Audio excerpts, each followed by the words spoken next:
I learned to look at the world through the eyes and ears of elephants. Some people, other elephant people, have told me that I think I am an elephant. In some ways, perhaps they're right. Like Africa, the elephants take hold of your spirit.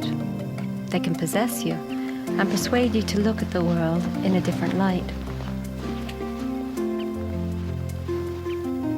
There's something so grand about the life of an elephant. Its great size, strength, and age.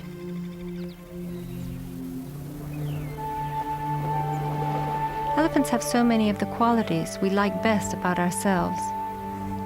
Dignity, loyalty to families and friends, compassion, and a sense of humor.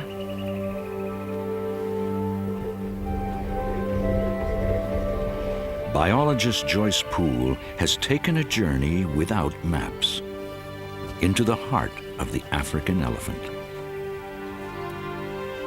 She came to know elephants like family. She discovered biological forces no one had ever suspected, and elephant voices no human had ever heard. For years, Joyce fought for their survival, never imagining that one day she would face a terrible choice.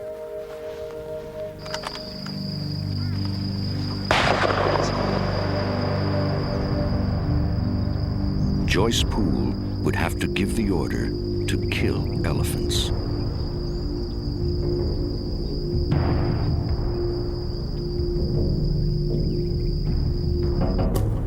This is the story of a woman who loved elephants in a world that had no room for them.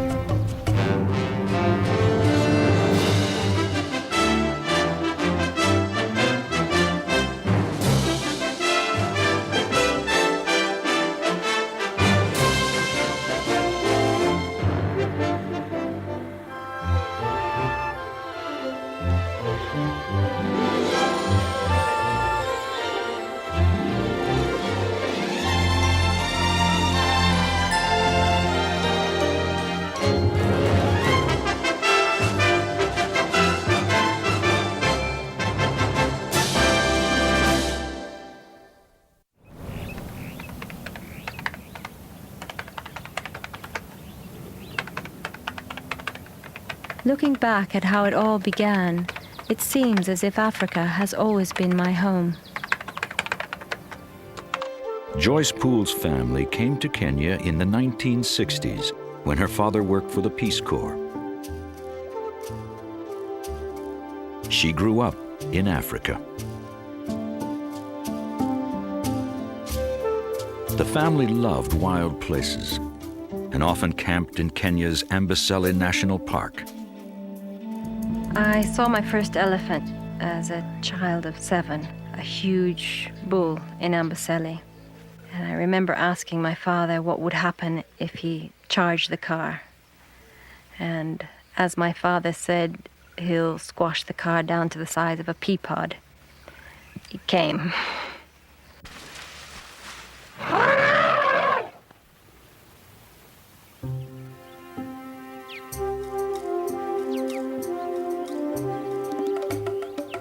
I remember a lot from Amboseli. It was one of our favorite places.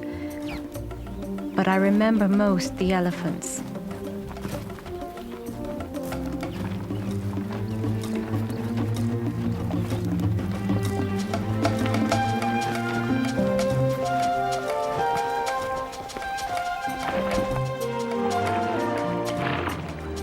The swamps were home to a huge number of animals.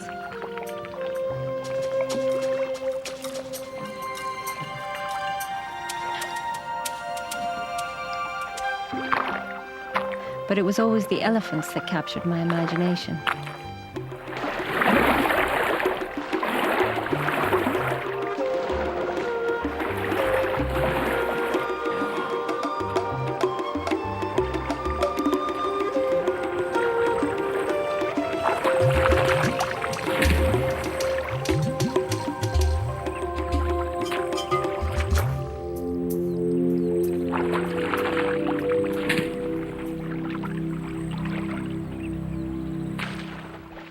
At the age of 11, Joyce knew what she was going to be when she grew up, a wildlife biologist. When the time came to leave home, she went out to live among the elephants.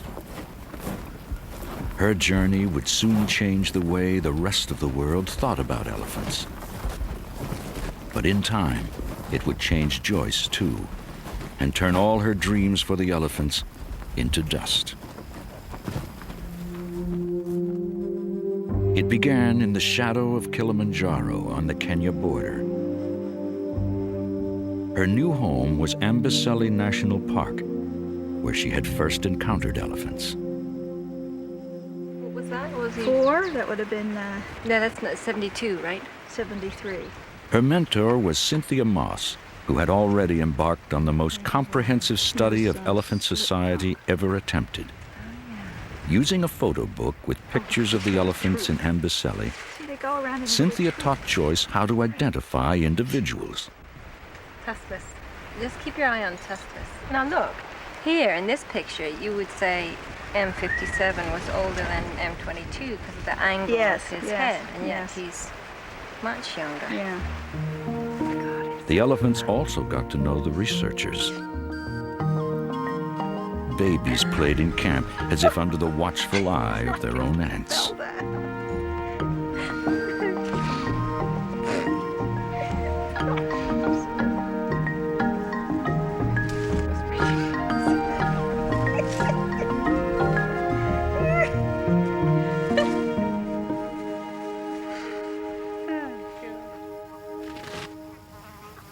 At first, all the elephants looked alike to me.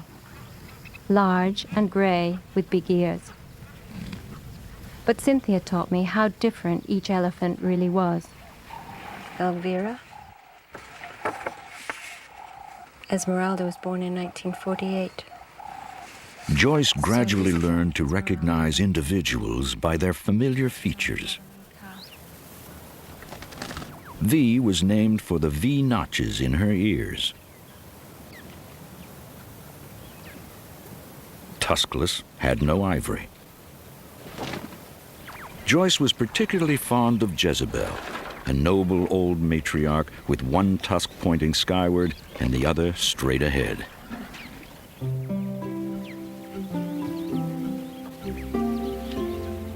Each new arrival was given a name that identified it as part of a specific family group.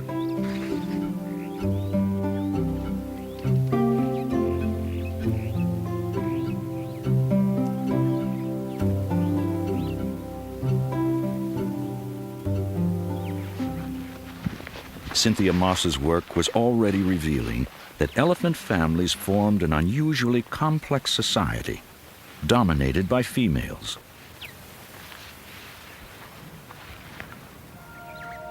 But the lives of the males were still uncharted territory. Males leave their families as teenagers and never again live in stable groups. Alone in her car, Joyce followed them. She was 19 years old and had no idea what she was getting into. To study the males, Joyce needed to get as close as possible.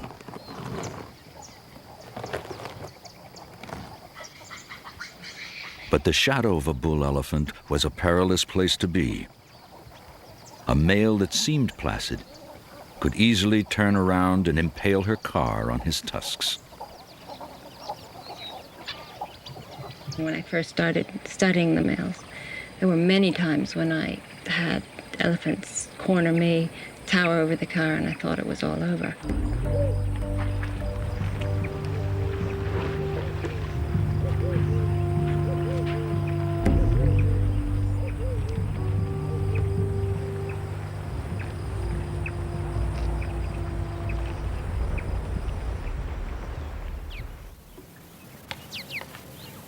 Showing who's boss is something male elephants do from the time they're youngsters.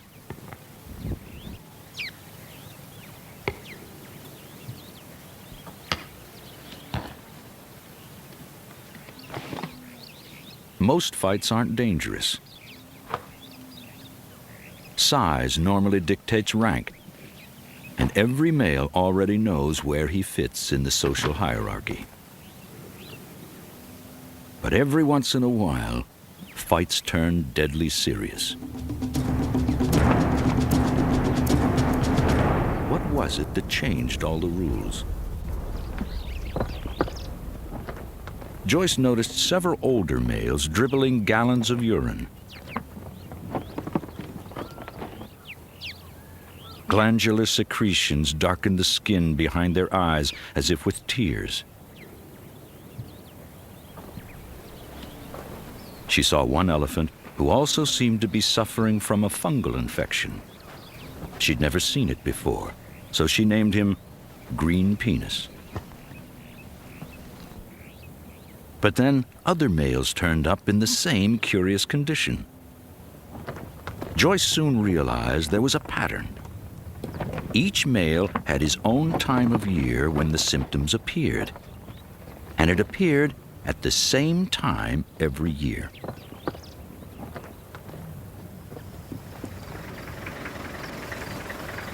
In Asian elephants, these symptoms were already recognized as part of a male's sexual cycle. African elephants are a different species, and the experts all said they did not have such a cycle. It took long months of tracking and recording the behavior of individual males, but Joyce proved the experts wrong. At the age of 23, she had discovered a driving biological force that every other researcher had overlooked. It's called must. Must is a heightened sexual and aggressive period or rut. And the word must actually comes from the Urdu, meaning intoxicated. Males start coming into must on average around 28, 29 years old. And their first must periods only last a day or two. With time, they last longer and longer, and by the time they're in their mid to late 40s, they're staying into must for 3-4 months at a time.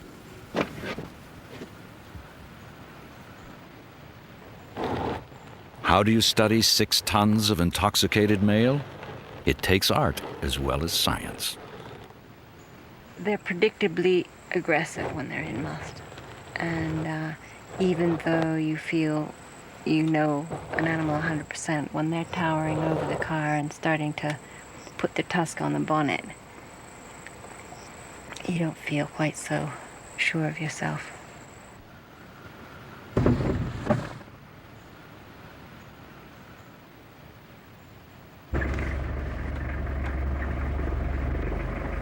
But over time, the must males accepted her, and Joyce came to feel at ease with them. His name is Beach Ball because everything about him is round. His ears are round, his head is round, his tusks are round, his body is round, and his penis is round.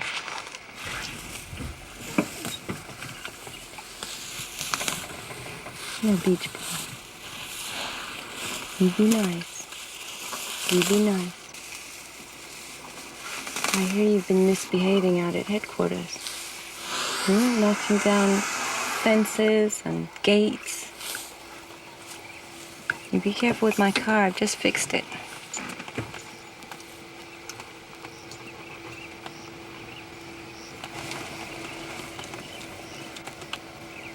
Each of the males used to have a sort of a ritualized way of greeting me. Agamemnon used to come and put his tusks up against the windshield and then throw his head back and forth over the top of the car here with his front legs up against the bumper. And Alfred always, put his trunk on the bonnet. And this one, he just, he likes to sort of press up against the side of the car. He's very sensual.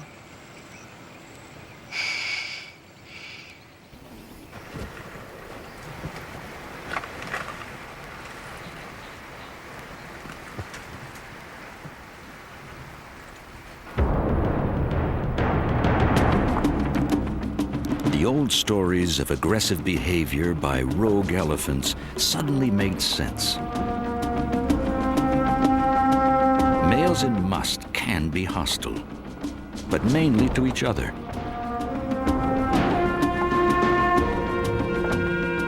These fights, captured by Joyce on videotape, could end in injury or even death.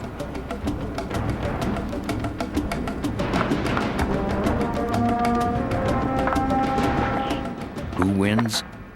Size is no longer decisive. The male who is closer to the peak of must has the advantage.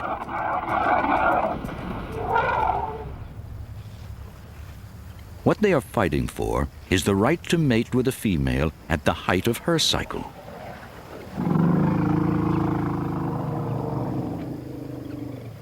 The dominant male stays close to the female. Hormones in her urine tell him whether she's ready.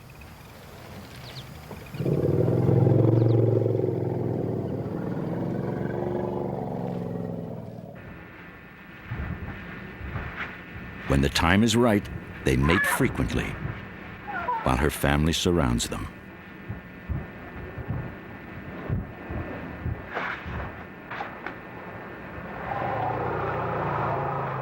Joyce was intrigued not just by what she saw, but by what she heard.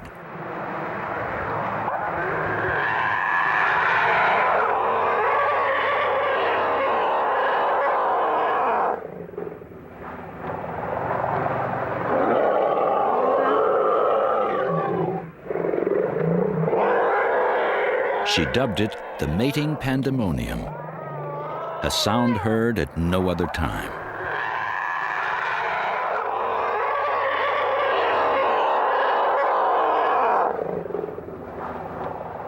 Joyce's discoveries about must made it possible for the first time to understand the complexities of elephant mating behavior. But now, the focus of her research was shifting. Joyce was about to unlock the secret language of the elephants.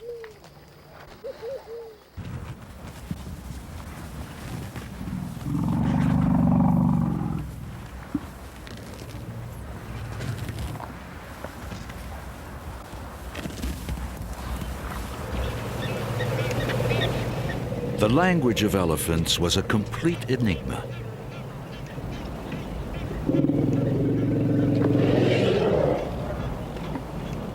Sometimes elephants are incredibly vocal. Other times they seem to communicate in silence, freezing as if on command, or suddenly racing off together with no apparent cue.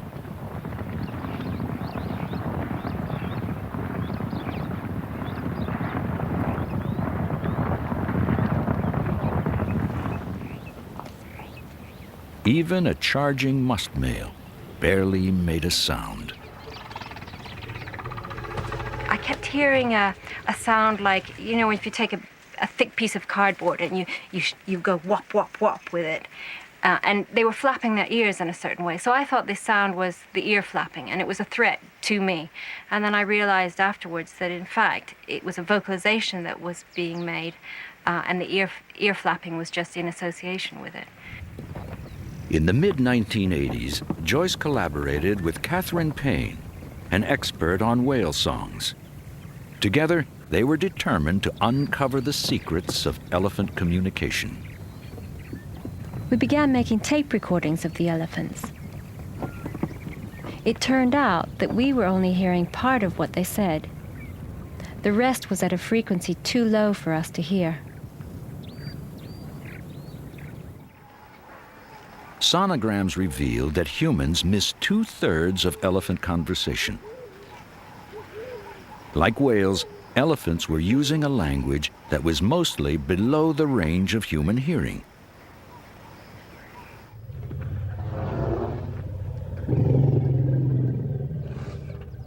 Joyce slowly learned to decipher the sounds she could hear. she came to understand 33 different vocalizations. Calls that meant, let's go, or attack. Or a baby saying, help, I'm scared.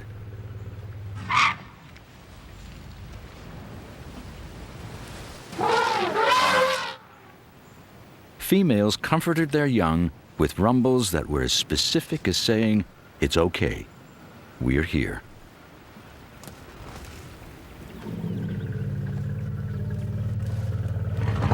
It was a radically new way to think about elephants. What people used to believe was just stomach rumbling was actually a complex language. These were intelligent creatures.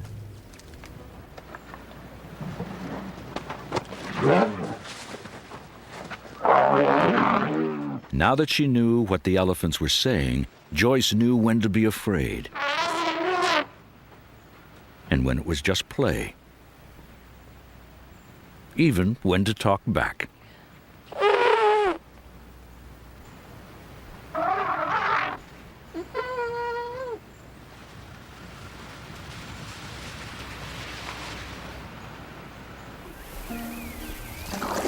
Anyone who's watched elephants would say, what is it that makes elephants different? Why do you like elephants so much? They're so funny. Why are they funny? Well, they're not just funny to look at. They're funny acting. They're clowns. Not all of them. I mean, they got different personalities, but some are real clowns.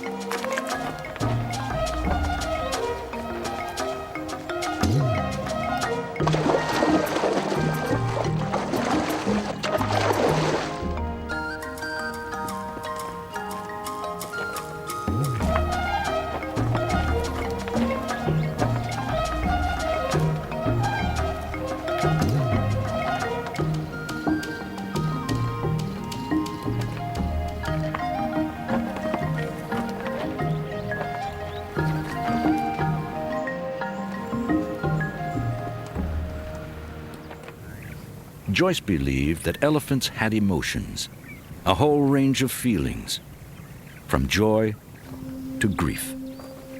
She was moved to witness one family come across the bones of their own matriarch. And it was very different from the way elephants usually approach bones. They gathered around her bones in a defensive circle, facing outwards, and gave a very loud rumble that went on and on. And they really were standing over them as if it was a member of their family.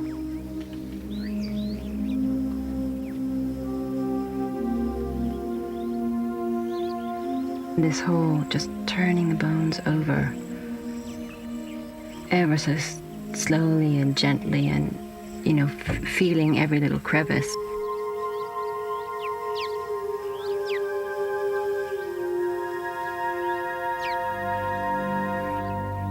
Paying particular attention to the jaw and the skull. And then, backing around and touching with the hind feet.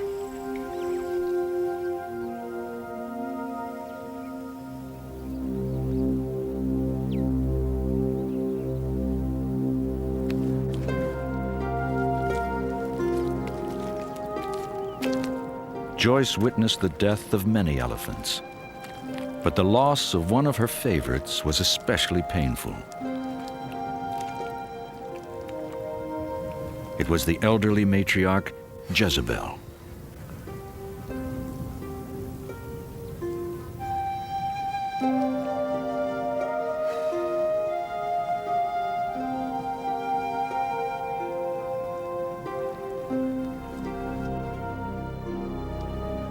By the time Joyce arrived, Jezebel's tusks had been stolen and the corpse had been mutilated. Feet had been taken. She had been ill for a number of weeks, and I think when she fell, she was tracked down and her tusks were taken.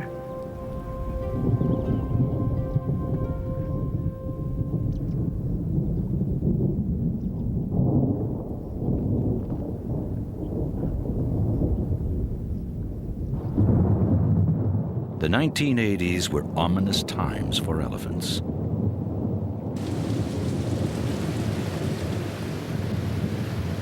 Amboseli had always been a sanctuary for them.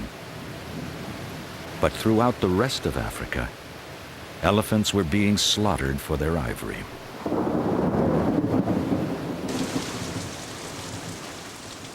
I just found it devastating that the more I was learning about these incredible animals, the faster they were being slaughtered. And I just found that I had to try and get out there and do something about it. The world was at war with elephants.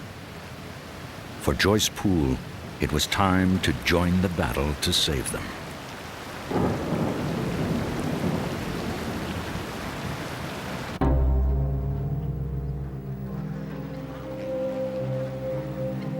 In the late 1980s, poachers were killing thousands of elephants to meet the demand for ivory trinkets.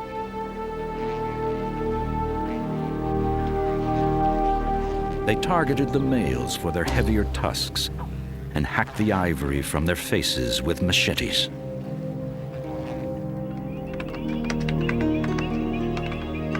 When the Amboseli Elephant Project started, there were 167,000 elephants in Kenya. Now there were just 25,000. In the vast areas where the elephants once roamed, all that remained were the gleaming white skulls of the dead.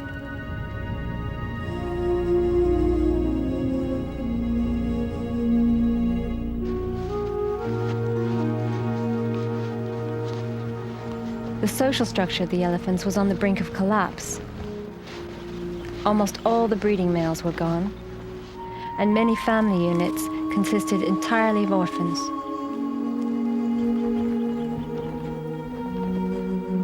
If the killing continued, experts predicted Kenya's elephants would go extinct.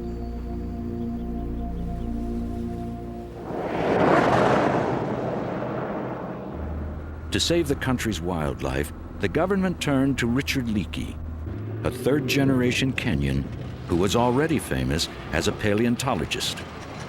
I am going to do my level best to eliminate the elephant poachers. In 1989, Leakey took over Kenya's Wildlife Service and immediately declared war on the poachers. He got off to a bold and controversial start. It'd be my hope that in the coming weeks, the press will not ask for permission to film dead elephants, but will have an opportunity to film dead poachers. Leakey turned Kenya's wildlife rangers into a crack anti-poaching army. Now, when poachers fired on them, they had orders to shoot back. The first year, the rangers killed 50 poachers. They unearthed huge caches of ivory from butchered elephants. Then, Kenya did something that shocked the world. At Leakey's urging, President Daniel Arap Moi burned $3 million worth of ivory. It was Leakey's way to wake up the world to the horror of poaching. It was a very emotional moment watching the tusks of 1,800 elephants go up in flames and smoke. But at the same time, I felt a great sense of relief because I believed that the elephants were going to have a reprieve.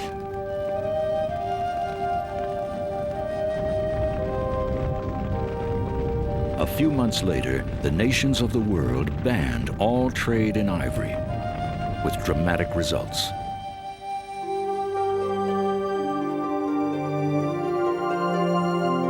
The next year, instead of losing 3,000 elephants to poachers, Kenya lost fewer than 50.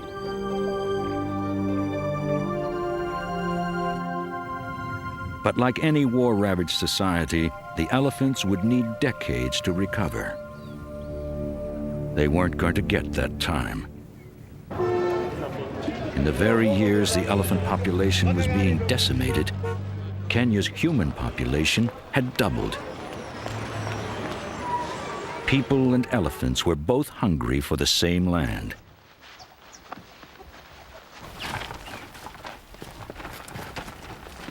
To deal with the inevitable conflict, Richard Leakey needed someone who understood elephants. He asked Joyce Poole to run the National Elephant Program. It would mean leaving the idyllic world of Amboseli. It was difficult to leave Amboseli behind, but at the same time, I was being given the opportunity of a lifetime. I'd had been so privileged to spend so many years with elephants, to have learned so much. I felt a sense of almost of obligation, of giving them something in return, and I felt that with the knowledge I had, that perhaps I could make a difference. Joyce was convinced she could help the elephants find a place in modern Kenya. She didn't realize how difficult it was going to be.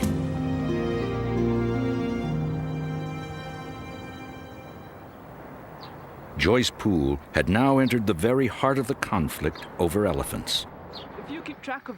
At Kenya Wildlife Service, she recruited a team of committed young Kenyans. They were eager to develop new programs that would help people and elephants live together. One of the first tasks that I had at Kenya Wildlife Service was to survey the country and find out how many elephants we had left.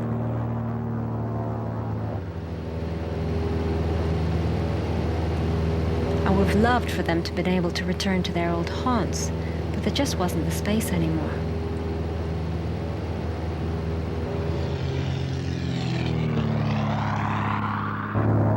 I began to have this horrible vision of a future world where almost all of the land would be taken up by people, and the only space left for elephants would be inside a few national parks.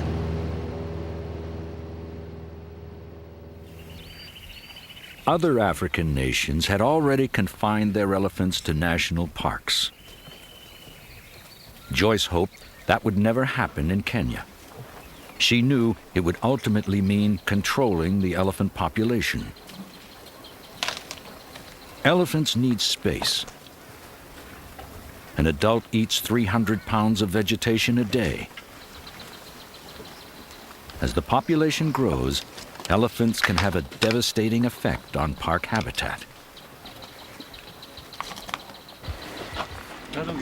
For other African nations, the solution is to compute how many elephants the land can sustain and kill the rest. It's called culling.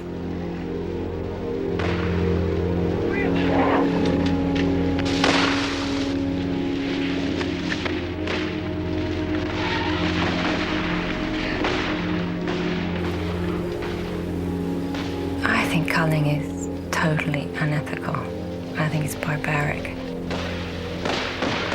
I suppose I imagine it like taking a group of humans and just deciding we're going to take out this family or we're going to take out that family.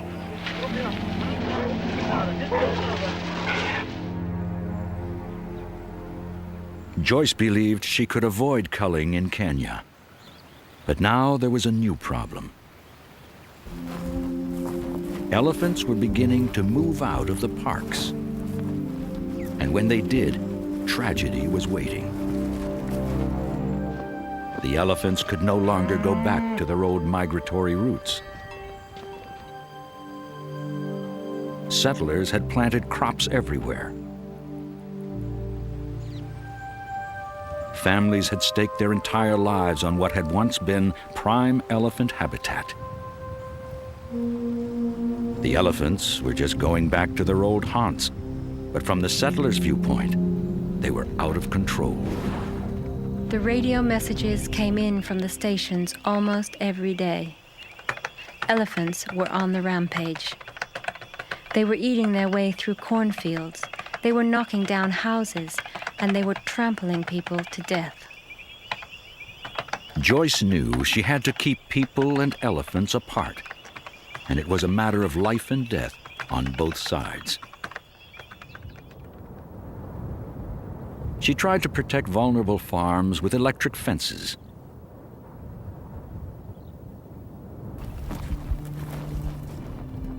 But the elephants learned to short-circuit the fences.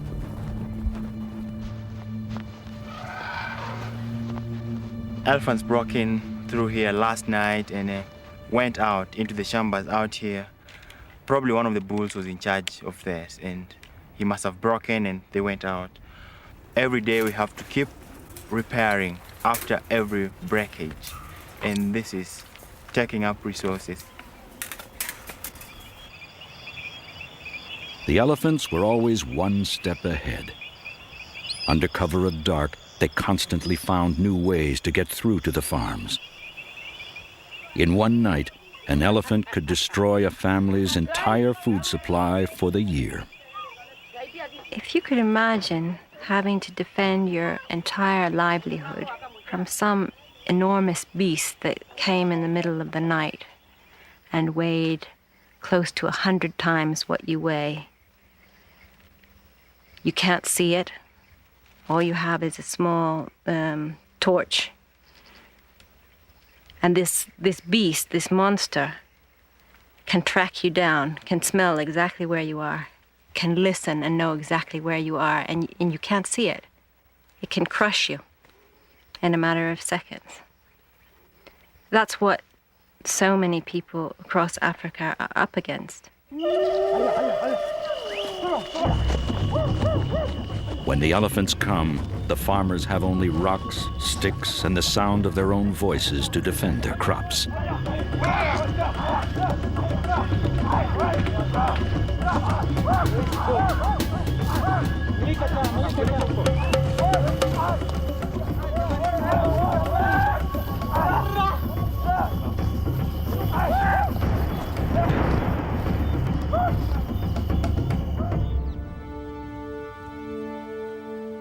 In the morning, at least one family faces famine.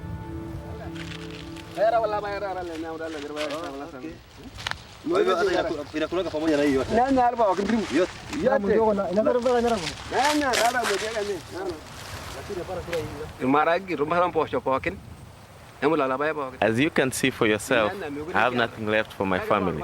All the crops were destroyed by the elephant. The beans, the corn, the tomatoes, everything's gone. The children will sit and keep quiet. They have nothing to eat. They'll just sit quietly.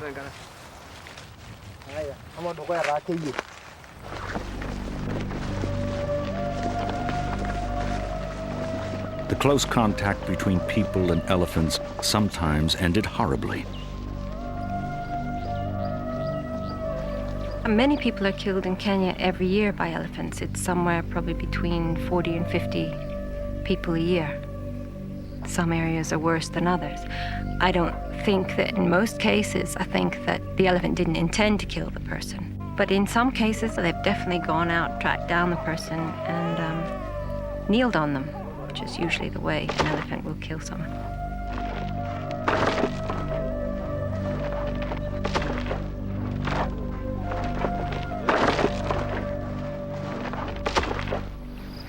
The most effective way to control problem elephants was to shoot them, but local wildlife wardens lacked the equipment and training to do it properly. Many of the elephants that were being shot were the wrong ones. That it wasn't the elephant that had killed Mrs. So-and-so, that it wasn't the elephant that had gone into the shamba and destroyed it. The elephants that were being shot were taking hours to die. It just wasn't right. Joyce had to face a painful reality. She'd come of age learning how elephants live, and she accepted the need for some to die. But now, she was going to have to give the order. I realized that elephants were going to have to be shot, that we couldn't allow elephants to go rampaging through people's farms and killing people. But if we had to kill elephants, I wanted to make sure that we at least killed the right elephants, the ones that were doing the damage. In 1992, Joyce established a special team and sent them into military training to become marksmen. Their job was to kill problem elephants, but to do it humanely. I think the question isn't how can we justify shooting elephants. I think the question is how can we justify not shooting them. I mean, when you've spent the night out in a maize field with people who are just having their whole livelihood destroyed right there and then, you know, there is no other alternative. Now, when villages suffered repeated attacks, Joyce sent her control team. They watched by night till the elephants came. We're going to wait for the elephant. They'll be coming in probably in an hour or two. We'll wait for them here. As soon as we hear them coming in, cutting into the maize, we'll cut into the maize above them and come around and try and get in front of them. We'll try, so if we can get them coming towards us, we can then pick out the ringleader and we'll shoot him. We've got to shoot one out of the herd to stop them from doing this. There's no other way we can stop them.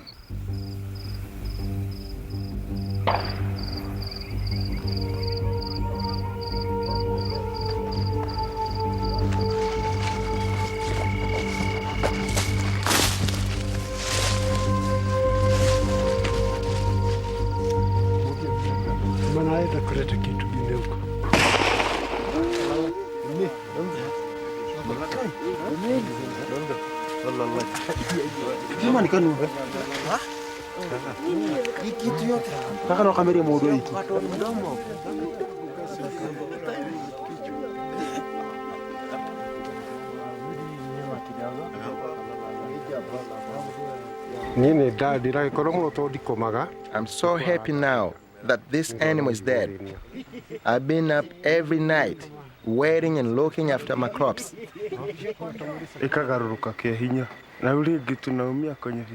The elephants have been bothering us for the last 5 years and destroying our crops. Some of the farmers actually have not harvested anything from their fields.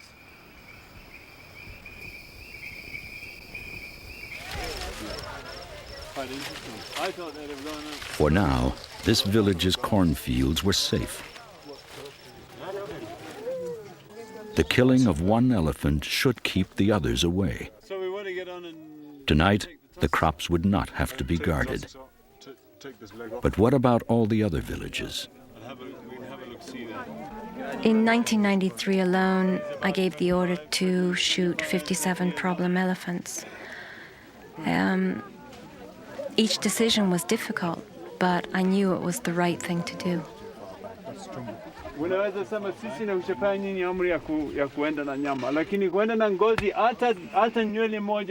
For these villagers, the monster that once terrorized them was now just thousands of pounds of meat in the morning sun.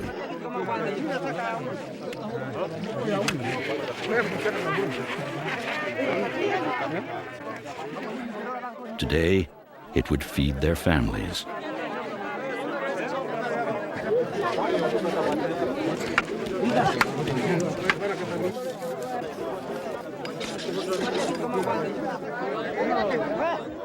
All over Kenya, deadly encounters between people and elephants were on the rise. Joyce Poole and Richard Leakey were under constant pressure to kill more elephants. I realized my worst fears were probably going to come true someday. Kenya was going to have to eliminate most of the elephants outside the parks. We would have to confine the rest behind fences, as other African nations had done. If elephants had to be confined to parks, Joyce wanted to find a humane way to control their numbers. She and her team had a daring new idea. They were going to test a form of elephant birth control.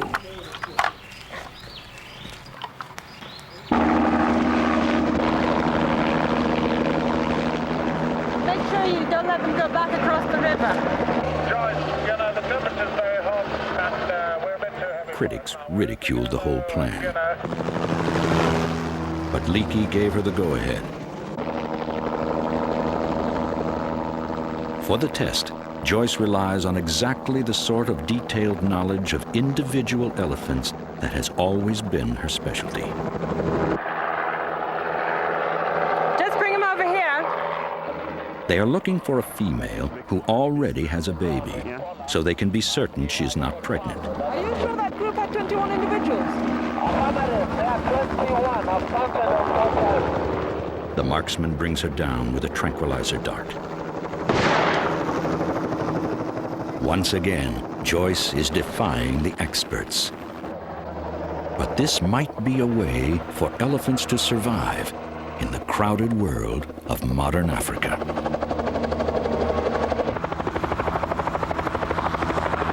Once the elephant is down, Joyce and her team have only 20 minutes to do their work.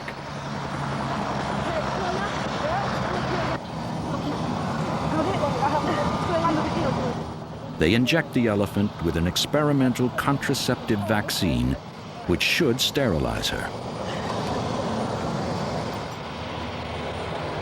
Then they strap on a radio collar to track her progress.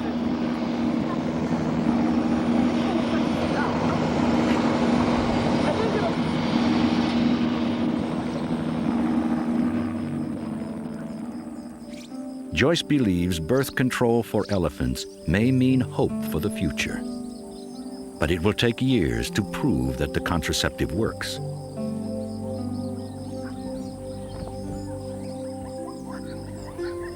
Then, just when they begin to get the first positive results, it's all over. Political infighting puts an end to their plans. I have given the best years of my life to public service. In March 1994, his enemies forced Richard Leakey out of office. And the stress and the pain of being vilified by senior politicians and others is more than I think is good for my health. Under these circumstances, I have today sent a letter to His Excellency the President offering my resignation. Joyce and several of her colleagues resigned the same day in support.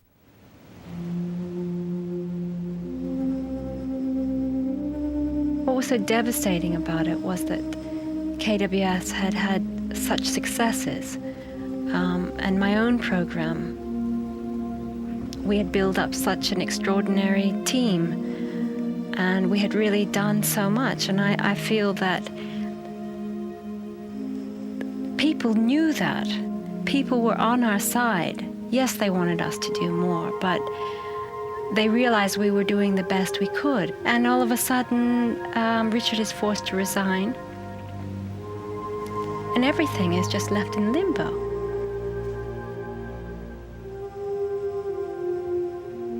Joyce didn't know yet where her life was going to take her. But elephants still had a hold on her spirit.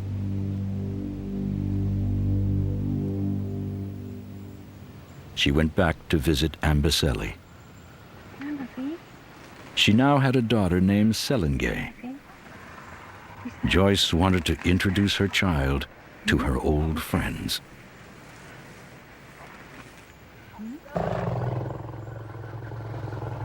We'd gone out one evening to watch elephants, and I saw V approaching us with her family.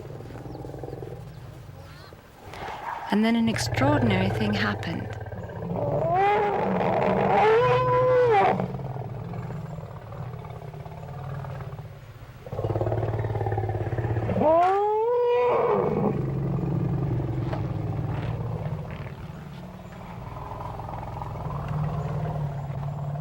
It wasn't just any rumble, it was a greeting rumble. And who knows what was going on in the elephants' heads. I could only guess that they had remembered me and they were welcoming us back to Amboseli.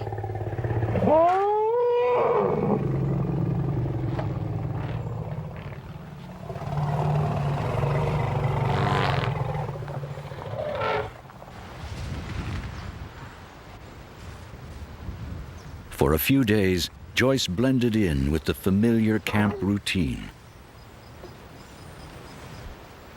Okay, so what I need to do really is... Her old colleagues were still pursuing their research. What does she print? Can she print this out down here?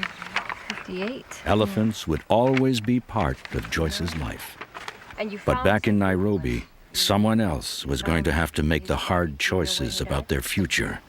I think in the long term, let's say looking 50 years ahead, that elephants and people will not be able to coexist, that elephants will be confined to national parks, many of them with barriers around them. And I think between here and now, it's going to be a very painful process to get where we're going. And that there'll be a lot of suffering on both sides. To save what she loved most in the wild, she had fenced it in, controlled it, even killed it. And it hadn't been enough. I think that the dreams I had or even have for elephants can never be. There's not enough space anymore. And what space there is put aside for people. I think all we can do is look at each situation and do our best to protect what can be protected, look for solutions for the conflict, and where we can't do anything, we just let it go. It can't all be saved. It can't.